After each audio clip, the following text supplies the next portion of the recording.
ഞാൻ അള്ളാഹുവിനെ സാക്ഷിയാക്കി നിങ്ങളോട് പറയാം, ഈ കാര്യങ്ങൾ നിങ്ങൾ നന്നായിട്ട് പഠിക്കുക. എന്നിട്ട് നിങ്ങൾ എന്ത് ചെയ്യണം? ഈ ശിർക്കിന്റെ ഗൗരവം, ഈ ശിർക്കിന്റെ അപകടം അത് നിങ്ങൾ തിരിച്ചറിയുകയും നിങ്ങളുടെ നാടുകളിലേക്ക്, നിങ്ങളുടെ വീടുകളിലേക്ക് നിങ്ങൾ തിരിച്ചു കഴിഞ്ഞാൽ പ്രിയപ്പെട്ടവരെ ഇത് ജനങ്ങൾക്കിടയിലേക്ക് നിങ്ങൾ പ്രചരിപ്പിക്കുക. ബാക്കിയുള്ള അനാവശ്യ തർക്കങ്ങൾ, മറ്റുള്ളവർ ഇങ്ങനെ പറഞ്ഞു അങ്ങനെ പറഞ്ഞു, അതൊന്നും നമ്മൾ ഇടപെടേണ്ട ആവശ്യമില്ല. പണ്ട് ഒരു സമയം ഇവിടെ ഉണ്ടായിരുന്നു തൗഹീദിലേക്ക് ആളുകളെ ക്ഷണിക്കുന്ന, ഖുർആനും സുന്നത്തും പറയുന്ന, ആളുകളെ അള്ളാഹുലേക്ക് മാത്രം ദുആ ചെയ്യണമെന്ന് പറയുന്ന ആശയത്തിലേക്ക് ക്ഷണിക്കുന്ന ഒരു സമയം. അതിലേക്ക് നാം മടങ്ങണം. അതിനാണ് നമ്മുടെ ഇസ്സത്ത്. തൗഹീദ് പറയുക, അള്ളാഹുവിനെ കുറിച്ച് പറയുക, ശിർക്കിനെതിരെ സംസാരിക്കുക. നമുക്കിടയിലുള്ള ഭിന്നിപ്പുകൾ പ്രിയപ്പെട്ടവരെ, അനാവശ്യമായ എത്ര ഭിന്നിപ്പുകൾ അത് ഒഴിവാക്കുക.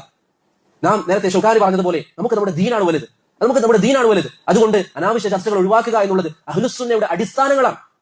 നിങ്ങളൊന്ന് പോയാൽ, ഇന്ന് വീട്ടിലേക്ക് പോയാൽ ഇമാം അഹ്മദ് ഉസൂലുസ് സുന്ന തുറന്നു നോക്കൂ. ആദ്യം പറയുന്ന കാര്യമാണ് തർക്കുൽ മിറാഇ വൽ ജിദാലി ഫിദ്ദീൻ. അഹ്ലുസുന്നയുടെ അടിസ്ഥാനങ്ങളാണ് തർക്കങ്ങൾ ഒഴിവാക്കുക എന്നും അനാവശ്യമായി ദീനിന്റെ വിഷയത്തിൽ തർക്കിക്കുക. മിറ എന്ന് പറഞ്ഞാൽ പണ്ഡിതന്മാർ അതിനെ വിശദീകരിക്കുന്നതായി കാണാം. മിറ എന്ന് പറഞ്ഞാൽ തന്റെ ഭാഗം സ്ഥാപിക്കാൻ വേണ്ടി തർക്കിക്കുക.